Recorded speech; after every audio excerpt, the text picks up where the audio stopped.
Hello there. You're right on time. There's no rush. You can let everything go now. The busy thoughts, the noise, the weight of the day. Just breathe. I'm Gaia, the quiet heart of the earth.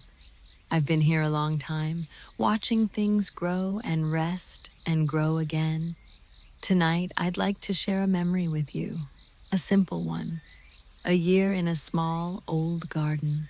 Nothing fast, nothing loud, just the way time curls through spring soil, or how lavender leans toward the sun. A little walled herb garden tucked away in the slow rhythm of another century. It may seem still, but if you look closely, everything is quietly moving. Seeds waking up beneath the soil, leaves turning toward the morning light, dew slipping off the edge of a rosemary stem. Nothing here is in a hurry, and neither are we. I'll walk you through each season. I'll tell you what was planted, what was gathered, what was left alone. You don't have to do anything. Just listen. Let your breath settle. Let your eyes grow heavy if they want to. Let this quiet little garden keep you company. It's good to have you here. Now, let's begin in spring. The year is 1674. The world, though smaller and slower than ours, turns just the same. A pale sun rises behind a veil of late March mist. It spills its thin warmth over hedgerows laced with dew, and onto the sloping edge of a walled garden tucked behind a cottage of timber and lime. You are standing at its threshold. The air is still, cool, and damp. It carries the subtle scent of rain-soaked wood and sleeping soil. Birds begin their morning songs, low, tentative chirps that build into a gentle chorus. In the orchard beyond, the first blush of green breaks through on the apple trees. Their branches stretch toward the sky like old arms, remembering how to move. But it is here, in the herb garden, that the slow magic of spring begins in earnest. This is not a grand estate garden. No clipped topiaries or sweeping vistas. No royal gardeners in livery.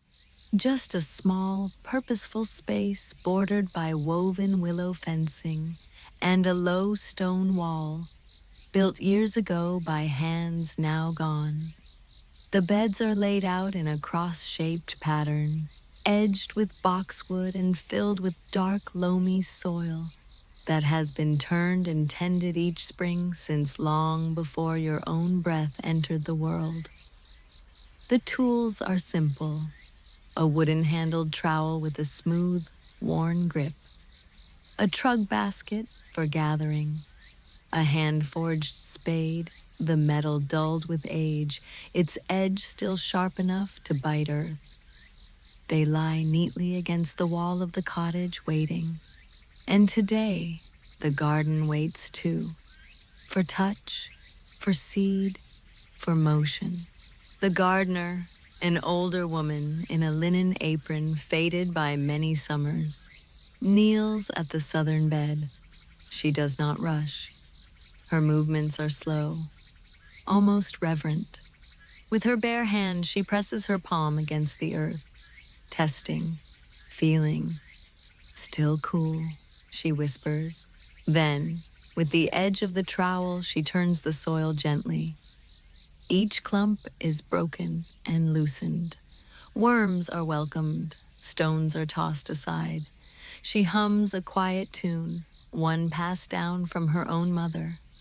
The rhythm of the work is its own kind of prayer. The scent rises, earthy, rich, promising. A mix of composted leaves and thyme. In the 17th century, many gardeners kept to the lunar calendar, not because of superstition, but because they had watched and learned over seasons, over lifetimes, that the moon's pull on the tides, seemed also to coax life from seed. Tonight will be a waxing crescent, a good time to plant above ground growers, leafy herbs, soft stems, and so she begins. The first to go in is lavender, a hardy Munstead variety, favored for its scent and soft violet hue. She does not plant it from seed, not here, not now. Instead, she presses rooted cuttings taken the previous autumn into the prepared earth, spacing them a careful foot apart. They'll need the sun, she murmurs, and air enough to breathe. With her fingers, she mounds the soil around each base, patting it firm. Lavender asks for patience. It doesn't rush to bloom, but once it roots, it will return faithfully for years. The woman smiles at the thought. Next comes thyme, small-leaved and low-growing. Its scent is sharper than lavender's, green and peppery, a bit like memory. She scatters a handful of seed across the center bed where the soil is slightly raised and drains well. The seeds are almost dust, light enough to float on breath. They are pressed down with the flat of the trowel, then misted lightly with rainwater poured from a clay pitcher. No loud splashes, no disruption, only the sound of droplets falling like tiny footfalls on a forest floor. Last for today is rosemary, planted not in a bed but beside the southern stone wall, where warmth will linger longer into the evenings. She digs a wide, deep hole and lowers in a well-established plant, overwintered in a pot near the hearth. It has survived frost, and the tips have browned, but its core remains strong. She speaks softly as she plants. You've made it through, that's enough. The rosemary leans slightly as it settles, its dark green spines brushing the stone. It will stand watch here through the coming months, tall and evergreen. After planting comes weeding, a task not just of necessity but of mindfulness.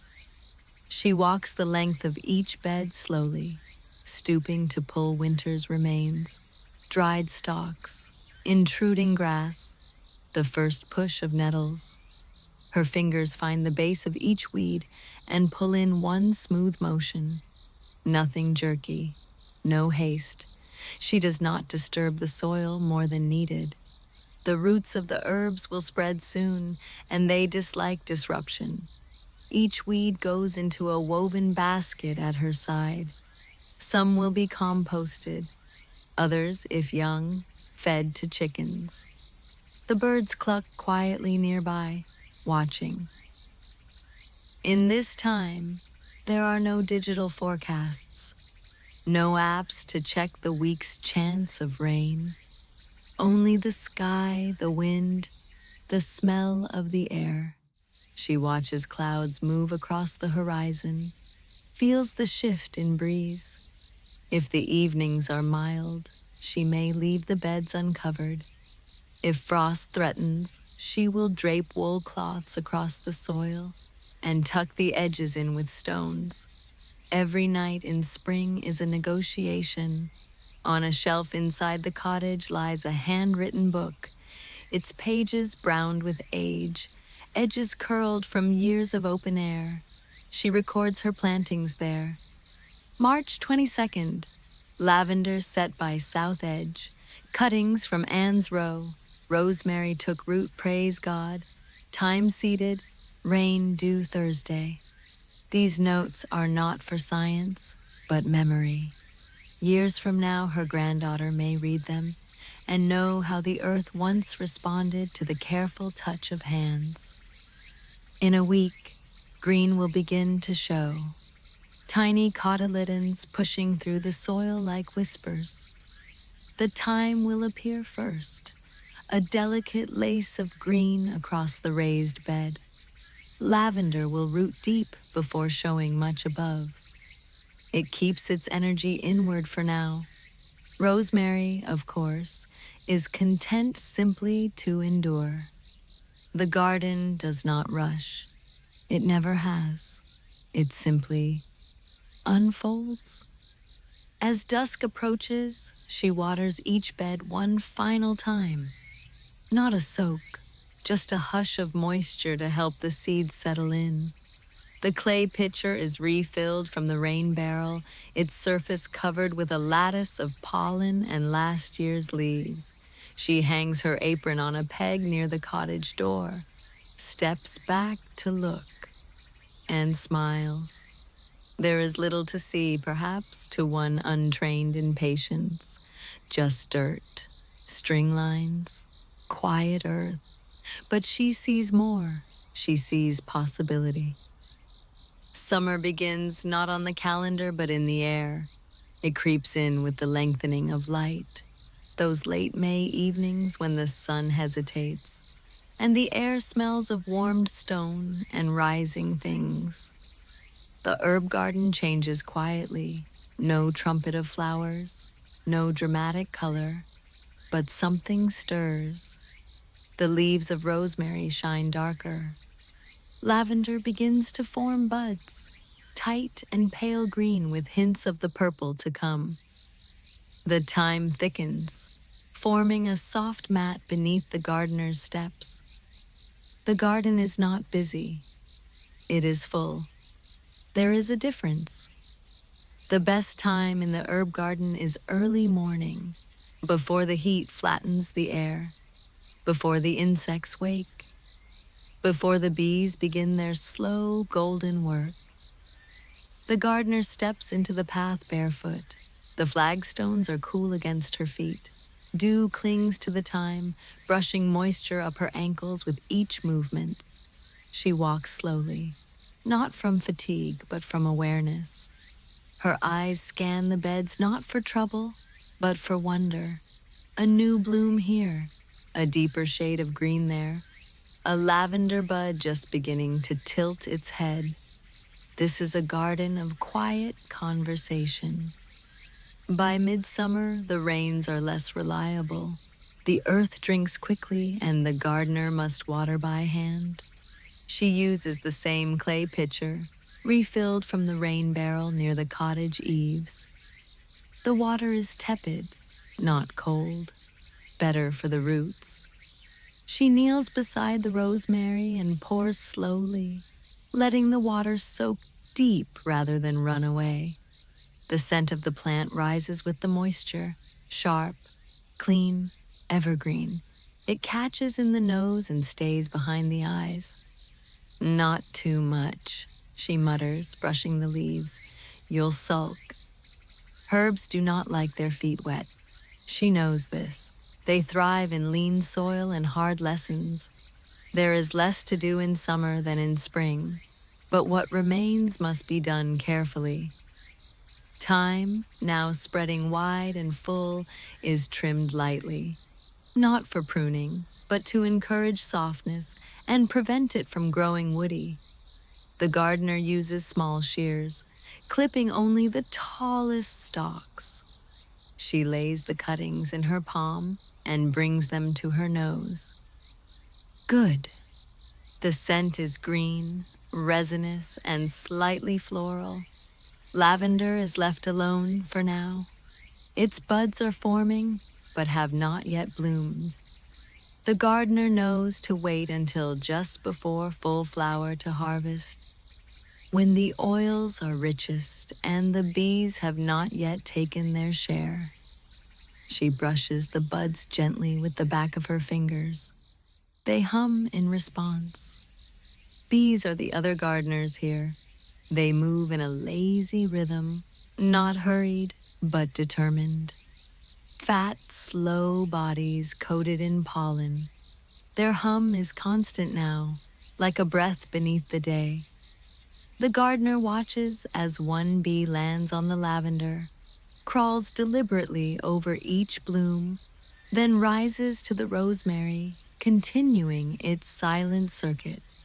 In the 17th century, these bees were not managed in hives. They came and went freely, drawn by the scent and the steady peace of a tended garden. The gardener neither swats nor startles them. She speaks to them sometimes, though they don't answer. Good work, she says, and they go on humming. Midway through July, the time has come to begin the first harvest. She starts with thyme, gathering it in the cool of morning, before the sun has drawn the essential oils too far into the leaves. She snips stems with care, never more than a third of the plant at once. The cuttings are laid in a wide basket woven of willow lined with linen. Dry, dark, and airy, she reminds herself. Thyme, if dried too quickly or in direct sun, will lose its scent. So she carries the basket into the cottage up to the loft, where a series of dowels hang from the ceiling beams. Each bunch is tied loosely with twine and hung upside down. The scent fills the rafters within hours. The lavender harvest is more ceremonial. It begins on a clear morning just before the peak bloom, when the flowers are formed but not yet wide open. The gardener chooses the southern bed, where the sun lingers longest and the stalks are tallest. She uses a curved knife, cutting low, leaving enough stem for tying.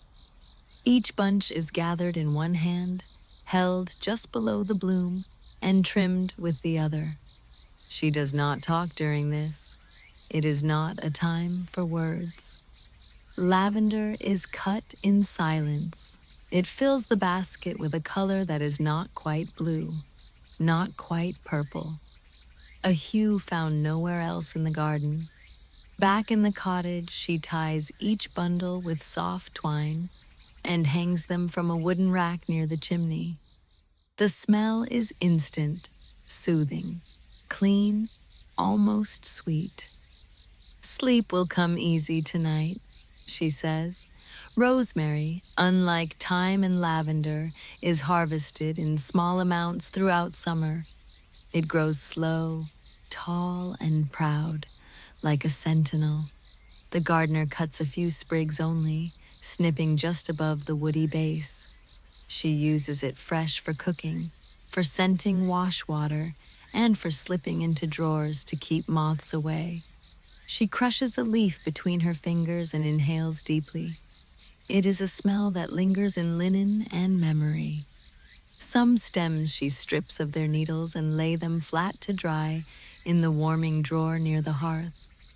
Others she uses to make rosemary water, a tonic once thought to restore memory and clear the mind.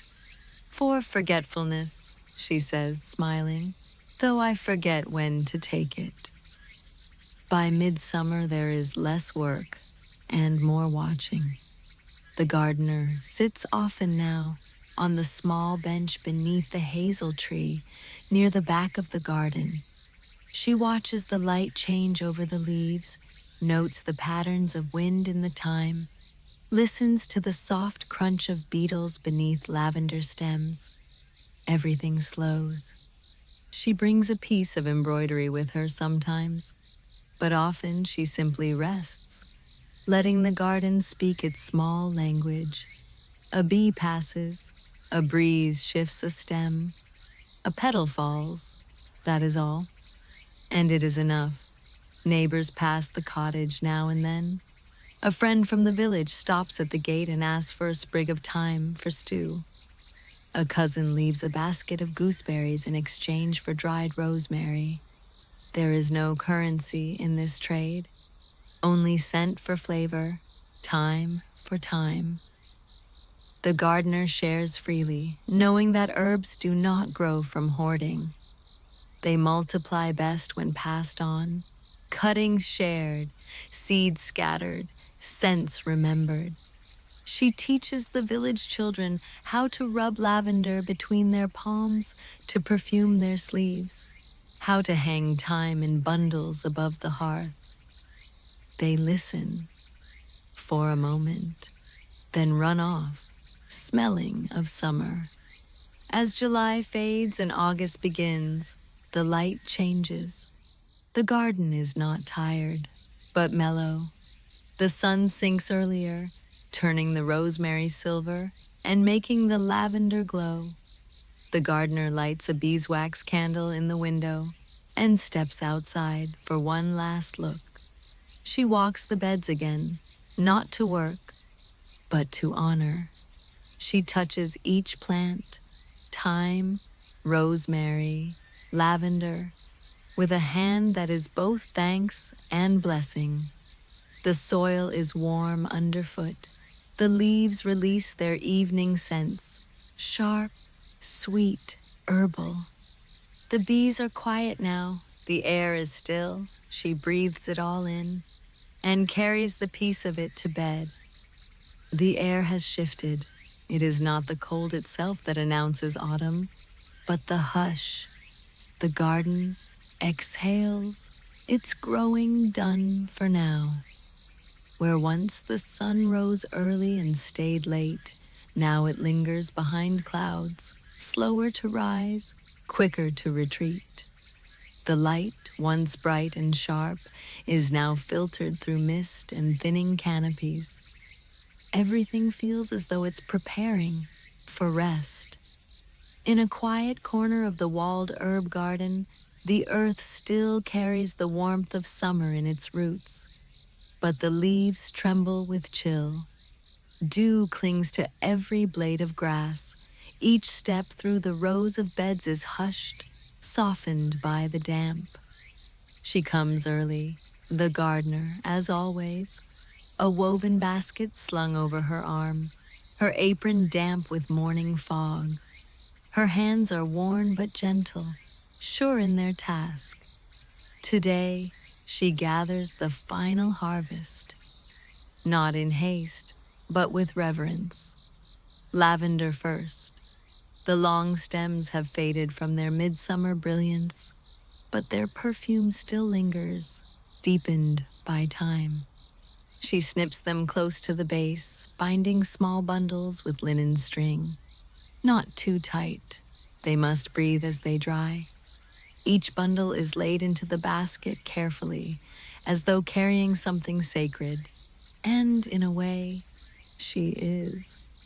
In the kitchen, the air is warmer, but equally still. Sunlight filters through leaded windows, falling across wooden racks set high near the hearth. Here, the herbs will hang, slowly releasing their oils into the room. Lavender, thyme, rosemary, each its own kind of memory. She ties the bundles and hangs them from the low beams, an inverted garden above her head. The smell is comforting, ancient, lavender for dreams. In this century, sleep is precious and unguaranteed. Pillows are often stuffed with dried lavender, sewn into sachets, slipped beneath linens. Its scent calms restless minds, eases troubled breath. Rosemary, for memory. It is burned in the fire to cleanse the air, crushed into salves, tucked into chests to protect against moths and damp. In kitchens, it is steeped into vinegars, tucked with roasted roots, or infused in oils that will warm aching joints in the months to come. Thyme, for strength.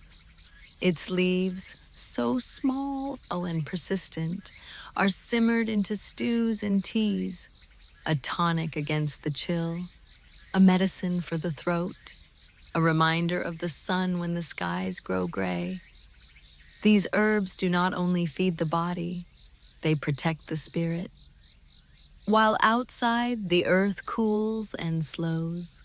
Inside, the kitchen begins to glow. The season turns toward preservation, drying, infusing, salting, hanging. The bounty of summer is transformed into what will last. The rosemary that once reached skyward now rests in glass jars. Lavender sways from the rafters like lilac-colored ghosts. Thyme lies curled on linen cloths near the window, drying slow and fragrant. And still the work continues, in rhythm with the shortening days. In the evening, she writes, not in a diary, but in notes for the next year. What grew well, what did not, where the sun lingered longest, what insects were seen, what the soil needed. There is no separation here between life and the garden. Her records are not merely agricultural, they are personal. They carry the moods of the seasons, the personalities of the plants. To live in step with the land is to live in deep time, not measured by clocks or days of the week, but by sap and frost, blossom and rot. Autumn, more than any other season, brings a sense of reflection. The gardener stands in the center of the beds. The air smells of turned soil and distant smoke. The outlines of the herbs remain, but they are softer now, their edges fading. Where once her hands were busy with weeding and watering, now they linger, resting on cool stone, brushing the fading petals of the last calendula, running fingertips through time gone to seed. She is quieter now, not from fatigue, but from a kind of reverence. What the garden gave, she received. What the earth asked, she gave back. It is a kind of conversation, spoken without words, one that continues year after year, age after age. As the sun dips early behind the treetops, the herb garden darkens. The walls are cold to the touch. Mist creeps low across the paths. Birds call their last notes of the day. Inside, the warmth of rosemary in a simmering pot fills the air. Dried petals are folded into linen bundles. A final jar is sealed, then silence. The season of gathering is over. The beds will sleep, the herbs will rest, transformed, preserved not only in jars and sachets, but in memory. And the garden, once so full of voice, will fall quiet now. But the gardener knows it is not the end, only the breath between seasons, the slow turning toward stillness. The year turns once again, and beneath a sky of pewter and pearl, the herb garden sleeps. It is a quiet not of absence, but of inwardness, of breath held beneath the frost. Winter does not forget. It remembers the warmth of summer in the stored strength of roots, in the promise curled inside every dormant stem. Now, the gardener walks more slowly, not to harvest, nor to plant, but simply to be present. The beds lie fallow, the soil dark and compacted, but even in this stillness, there is preparation. The perennials, lavender, thyme, rosemary, withdraw deep into themselves, conserving. A gardener of the old ways knows this season is not death, but sleep, a sacred dormancy. The rosemary, evergreen and resilient, stands defiant with silvery sprigs. Its scent, sharper now in the cold, rises when touched by gloved hands. The gardener moves with reverence, inspecting the coverings laid months before. Bundles of straw, woven rushes, frayed wool sacks, protection, not perfection. Lavender roots lie protected under mulch, a cradle of dried leaves and broken twigs. The foliage above is brittle now, faded from its dusky summer purple to a muted gray-green. Yet still, it holds the shape of growth, the memory of bloom. There is little work to be done, but much to notice. A fine lichen grows on the garden gate. A robin sings from the gnarled apple tree. The sun, low and reluctant, lingers on the frost like a benediction. In the kitchen, bundles of dried summer herbs are still in use. The last of the sage goes into stews. Thyme is crumbled into oil for a cough tonic. The garden's gifts extend long past the harvest. By candlelight, the gardener writes. A journal mottled with soil smudges and wax strips records the year's learnings. What bloomed early, what was late, what healed, what was lost. There is a wisdom in this winter stillness, a kind of peace that only comes when the world is not asking for productivity, only presence. Winter, too, has a rhythm, a tempo that does not rush. There are no blossoms here, no fragrance on the breeze, but there is shape, there is form, and there is grace. Let this be a season of remembering that stillness is not emptiness, but a necessary chapter in the cycle of renewal, that beneath the frozen earth, life waits, whole and intact. The sleeping roots are not idle, they are dreaming, and come spring, they will rise again. Thank you for walking with me, for listening, for resting here among the herbs and the hush of soil. The garden will sleep now, and maybe so will you. Everything is at rest, the leaves, the roots, the stories tucked gently beneath the earth. And wherever you are, know this, the rhythm continues. Even in stillness, life is quietly unfolding. May your dreams be lavender-sweet and thyme-soft. Until we return to the garden once more, good night.